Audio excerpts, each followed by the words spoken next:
Timeline, 5000 ans d'histoire, Richard Fremder. L'introduction du culte dionysiaque en Étrurie va entraîner la réalisation d'un grand nombre de vases à décor de Ménade ou d'épisodes de la vie de Dionysos. Alors Dionysos, c'est la grande divinité de la Grèce ancienne. Il est, vous savez, le fils de Zeus. C'est le dieu du vin et de l'ivresse, de la végétation, etc. Les initiés au culte de ce dieu grec sont tous issus de la haute société étrusque. Encore une fois, cette haute société qui voyage beaucoup, qui commerce, qui échange. La conception étrusque du monde est conditionnée par la volonté divine. Les dieux limitent le temps d'existence des hommes et de leur civilisation. Alors je ne vais pas trop entrer dans les détails, sous peine de vous perdre définitivement, mais il existe d'autres textes qu'on appelle les livres achérontiques qui traitent de l'au-delà, qui détaillent comment, grâce à des rites appropriés, on pouvait aider les défunts à parvenir au monde des dieux et ainsi devenir immortels. Vous pouvez retrouver ces livres-là, si ça vous intéresse, c'est passionnant parce qu'on se rend compte qu'on connaît quand même énormément de choses. Les rites sont parfois pratiqués à côté ou à l'intérieur des tombes. Certaines sont des reproductions de maisons. Les vivants gardent un lien fort avec leurs morts. D'ailleurs, ils viennent assez régulièrement les visiter. Ils leur apportent des offrandes de toutes sortes en grande quantité. Selon eux, il existe une île au-delà des mers qui accueille les défunts. Sur le fronton de la tombe des taureaux à Tarquinia, un jeune homme, accompagné d'un chien-poisson, oui, chevauche un hippocampe qui l'emmène vers une île distinctement figurée. On la voit bien, et le défunt doit ensuite cheminer dans un espace peuplé de monstres pour atteindre une ville dont on voit parfois la porte et une partie de la muraille. Le temple étrusque, c'est l'ancêtre, tout simplement on peut le dire, du temple romain. L'édifice va suivre un plan rectangulaire souvent proche du carré, soutenu par un soubassement en pierre, le podium. Un escalier frontal mène le fidèle à une colonnade en façade, orientée vers le sud. Ça doit vous rappeler quelque chose et c'est pas pour rien que j'ai fait cette émission sur la cité romaine. J'avais fait cette émission avant pour que vous compreniez bien l'assimilation qui a été faite.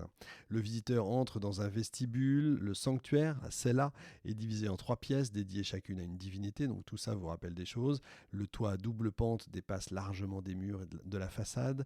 Les murs d'ailleurs sont en briques et en bois, décorés de statues, de bas-reliefs peintes de couleurs vives. Les colonnes sont larges, trapues, avec un fût lisse, à l'entablement sans frise d'ailleurs. Les façades sont sculptées, les frontons et les colonnes peuvent avoir jusqu'à 6 mètres de large, imaginez un peu. À l'époque hellénistique, les frontons sont ornés de grandioses compositions en terre cuite polychrome. Les cérémonies se déroulent à l'extérieur, autour de l'autel, placés devant la façade de l'édifice où attendent les animaux qui vont être sacrifiés. Et vous avez des autels à libation, c'est-à-dire pour répandre du lait, du vin, de l'huile, tout ça en l'honneur de la divinité. Vous avez donc ça devant les temples. Ils sont dotés d'un conduit intérieur où est versé le liquide pour qu'il pénètre dans les profondeurs de la terre, la résidence des divinités infernales, donc des dieux chtoniens. Le temple revêt une importance religieuse et symbolique. Sa construction engage l'ensemble des ressources de la cité. Il est le point central et aussi le témoin de sa puissance et de sa cohésion politique. Les temples étrusques les plus connus sont ceux de Civitalba et de Talamon. Le VIe siècle avant Jésus-Christ voit l'assimilation progressive des cultes aux pratiques grecques. Les Étrusques vont jusqu'à Delphes et à Olympie pour offrir des ex-voto dans les sanctuaires d'Apollon et de Zeus, pour les remercier notamment des succès guerriers. Donc vous voyez à quel point ils sont proches. Les sanctuaires étrusques sont abandonnés, évidemment, après la conquête romaine, ou reconvertis en sanctuaires du culte impérial.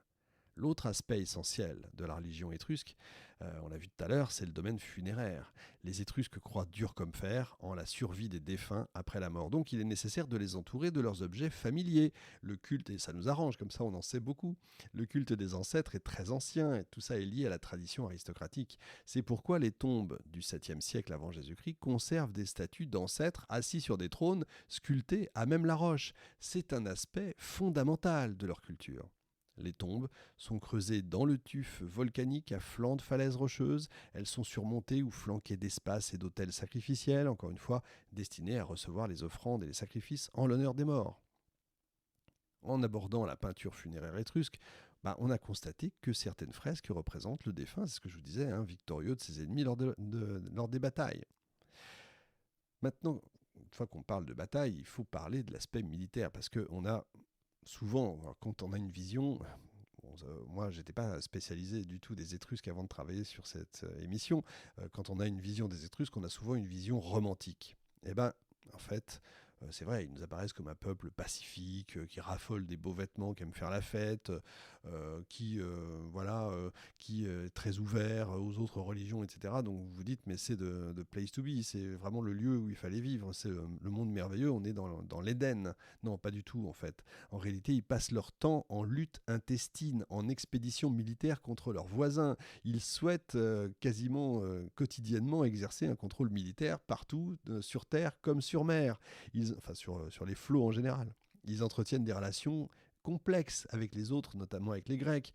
Ce sont de redoutables pirates, plus que des partenaires commerciaux. En fait, c'est prouvé avec la légende de Dionysos, qui est fait prisonnier par des pirates étrusques.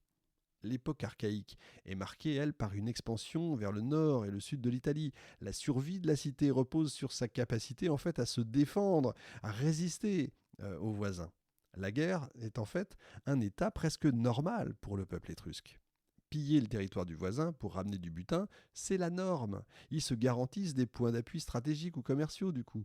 Leur histoire est jalonnée d'épisodes guerriers. On peut évoquer par exemple la lapidation de prisonniers grecs à Caër après la bataille d'Alalia ou l'exécution de prisonniers romains sur le forum de Tarquinia au milieu du IVe siècle avant notre ère. Les Étrusques doivent donc sans cesse lutter contre l'expansion des autres aussi, et notamment des Romains. Ils livrent donc des combats fréquents, des combats violents. Ils peuvent compter sur une tradition militaire qui remonte à très très loin. Et en plus, ils sont dotés d'une flotte de guerre efficace, qui explique d'ailleurs l'absence de colonies grecques en Étrurie. Les tombes masculines ont livré aux archéologues un important matériel militaire composé de casques en bronze ou en terre cuite. Les sépultures de Véies et Tarquinia contiennent des armes défensives ou offensives, des casques, des boucliers, des protège-cœurs en bronze, une tunique de cuir ou encore des cnémides. Alors, les cnémides, c'est les jambières, vous savez, de cuir ou de métal comme les Grecs, même si c'est assez rare. Les guerriers étrusques sont dotés d'un grand nombre d'armes, telles que des lances, des épées courtes, des poignards et des haches. Ils s'entraînent en fait dès leur plus jeune âge à manier l'épée courte et l'escrime à la lance, avec la hache aussi, qui joue un rôle important, un rôle d'appoint. Pendant les batailles, les armées étrusques combattent en ligne. Les tombes des cités du Sud contiennent un armement donc abondant, comme je vous le disais, et c'est important, ça nous permet d'en savoir évidemment beaucoup plus. Donc les Étrusques sont la puissance militaire dominante en Italie au 7e et au 6e siècle avant Jésus-Christ. Et le char de guerre fait son apparition au 6e siècle. Char de guerre, mais en fait, c'est rapidement laissé de côté pour servir que pendant les parades militaires et les triomphes que vous allez retrouver aussi chez les Romains. Le bouclier étrusque est doté d'un antilabé. C'est une deuxième poignée en fait, tenue dans la main. Vous passez l'avant-bras, ça ressemble en fait parce qu'on le voit beaucoup plus fréquemment, le bouclier des Avengers là, de Captain America. Bon bah c'est exactement ça en fait. Les soldats étrusques c'est plus maniable tout simplement. Les soldats étrusques se battent sur le modèle de ce qui se fait en Grèce.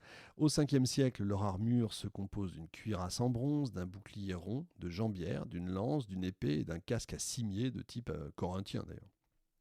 Pendant le 5e siècle, les citoyens étrusques sont classés selon des critères de richesse leur permettant d'acquérir un équipement plus ou moins onéreux. Je ne vais pas rentrer dans les détails, évidemment, mais ça, vous allez retrouver ça chez les Romains, chez les chevaliers ensuite, etc. etc. Donc ça, c'est d'une banalité, j'allais dire, confondante. Les armées étrusques sont constituées de citoyens soldats qui se soutiennent d'ailleurs mutuellement. Vous avez une grande solidarité qui soude les citoyens d'une même cité. Et l'aristocratie à cheval va perdurer jusque dans la Rome impériale. Les soldats qui forment l'infanterie légère portent un protège-cœur en métal fixé sur un vêtement en cuir. C'est les citoyens les plus pauvres, les paysans semi-libres qui dépendent des grands propriétaires nobles. C'est la même chose là en termes de société que ce qu'on peut retrouver ailleurs et plus tard. Au IVe siècle, toujours avant Jésus-Christ, certains princes engagent des paysans en masse, mais comme ils sont mal armés et mal entraînés, ils ne vont pas résister en fait aux légions romaines. C'est ce qui va expliquer que quelque part tout ça va un jour s'écrouler. Les cités effectuent leur expansion chacune indépendamment les unes des autres. Les puissantes familles vont agir à titre privé. C'est ce qu'on retrouve en Italie à la Renaissance et puis finalement ce qu'on va retrouver en Italie jusqu'à l'unité italienne au XIXe siècle. C'est assez incroyable. Le sud est placé sous le contrôle de Caere, Vulci, Chiusi, Veyes et Tarquinia et le nord est contrôlé par Cortone, Volterra et Arezzo. Les nobles possèdent les contrôles des voies de communication et des points d'appui stratégiques. Le commerce est facilité par les alliances matrimoniales conclues entre les princes locaux et des femmes de la noblesse toscane. Tout ça, rien de nouveau, j'imagine, pour tout le monde.